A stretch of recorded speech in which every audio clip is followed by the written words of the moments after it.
Geography is a very diverse discipline. It includes both human geography and physical geography. I'm a human geographer with special interest in city planning. We operate a doctoral program at UNCG and also a master's in applied geography and, of course, the undergraduate degree in geography. We have many students in urban planning and city planning and regional development, and that's, I think, where the interest in entrepreneurship came from. We began our master's program in the 1990s and began the PhD program in 2004, and I've become increasingly involved in economic engagement both within the region, state, and across the country. And I became a joint professor in the Department of Marketing, Entrepreneurship, Hospitality, and Tourism 2 years ago. So I'm a joint professor both in geography and also in the business school. I've had long-time interests in entrepreneurship and startup companies, but they've been fully expressed recently with the collaboration with the Bryan School and the cross-disciplinary entrepreneurship program here at UNCG. One of the things that I struggled with in terms of any new fellows that may be listening to this was figuring out how to best integrate a really kind of conventional geography curriculum in city planning with an entrepreneurship program, and also particularly how to tweak the syllabus, and then also, maybe most importantly, how to gauge student demand in terms of how to allocate seats appropriately. One of the things I'd recommend is working very closely with whoever is initiating the Coleman Foundation program at your university, because that gives you an idea of the sorts of things that program in the business school might be interested in developing, and then also gives you an idea of exactly how many seats you should be allocating and how to appropriately tweak the syllabus. One of the issues I had when I first developed this program was we have a very popular class, Geography 502 Urban Planning. It's probably the most enrolled class in our graduate program, and it was hard for me to figure out how I'm going to work this in initially. One of the challenges was the class that I'm offering is very much tailored towards a professional certification. Students that take the class are eligible to work towards the American Institute of Certified Planning exam after 2 years, and that makes them, in effect, a certified planner equivalent to a chartered accountant or, to an extent, passing the bar in law school. So it's very important for them in terms of the curriculum that it follows that AICP format for professional certification. So it doesn't have huge bandwidth in terms of integrating entrepreneurship with that. So what we did over time is I really started looking at the literature, and what I found was that essentially one of the things about entrepreneurship in business schools is they tend to focus on the firm and firm dynamics.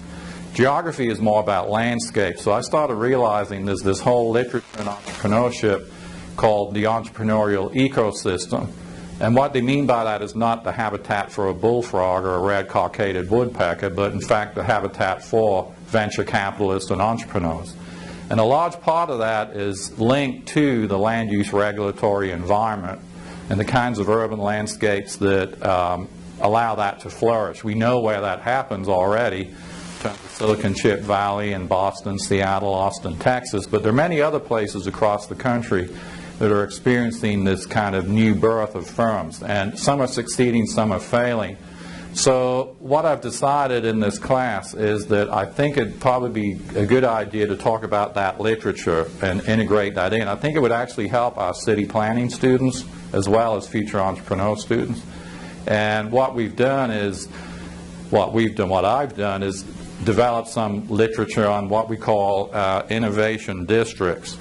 And I wanted to show you just, I don't know if you can see that graphic, but essentially 1800s, early 1900s, it was all about industrial districts and factories and manufacturing and the Industrial Revolution.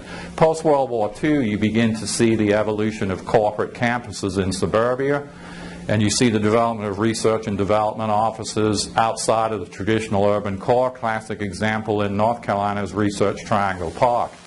And that was in the 70s and 80s and 90s. Now what you see is the development of really dense mixed-use urban environments back in the urban core.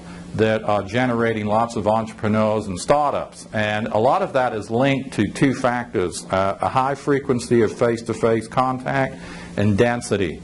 And the two of these create sparks and elevated levels of tolerance, and that in turn triggers new innovations, new patents, and startup firms. So I thought one of the ways I could integrate the course that I currently teach with entrepreneurship is by following that particular avenue. I will tell you, in case there's anybody out there that has similar interests, one of the most interesting books for me was by a venture capitalist out of Boulder, Colorado. Boulder, Colorado is a small to medium-sized town that has really carved out a niche in this arena. And what it tells America is that small towns, particularly college towns, have an ability to birth companies just like larger places like Silicon Chip. And Brad Feld, the author of Startup Communities, really kind of inspired me to think about this material in the way I've just articulated. And Brad is a venture capitalist, so he literally wrote a book not about companies, but about communities. And I love this term, startup community, so I think actually probably I will have that as a reading in the class. And I think also it'll avoid duplicating what the business school is doing.